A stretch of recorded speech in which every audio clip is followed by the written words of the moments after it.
મિત્રો, આજે આપણે એક અદ્ભુત અને જીવન માટે અનિવાર્ય પ્રક્રિયા વિશે શીખીશું. પ્રકાશ સંશ્લેષણ ક્રિયા. પ્રકાશ સંશ્લેષણ એ એક એવી જીવન પ્રક્રિયા છે જેને કારણે ધરતી પરનું મોટા ભાગનું જીવન ટક્યું છે. છોડ, શેવાળ અને કેટલીક બેક્ટેરિયા પોતાની ખોરાક બનાવવાની ક્ષમતા ધરાવે છે.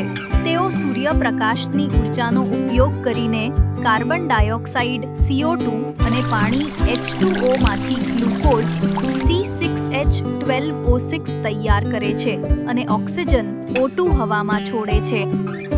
સમીકરણ 6CO2 + 6H2O લાઇટ. ક્લોરોફિલ દેસ C6H12O6 + 6O2.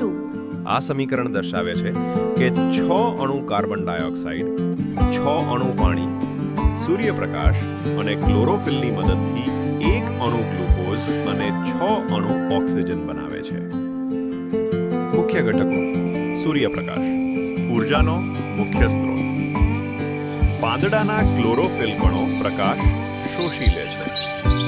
ક્લોરોફિલ, લીલો રંગ આપતું પિગમેન્ટ. સૂર્યપ્રકાશને રાસાયણિક ઉર્જામાં ફેરવે છે. Carbon dioxide CO2.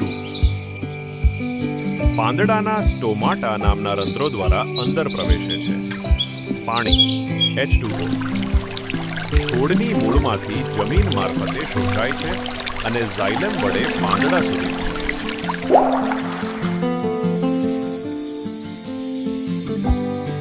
પ્રકાશ સંશ્લેષણની પ્રક્રિયા. Light reaction. ક્લોરોફિલ પ્રકાશ શોષે છે. પાણીના અણુઓનું વિભાજન ફોટોલિસિસ થાય છે. H+, E નેગેટિવ અને O2 મળે છે.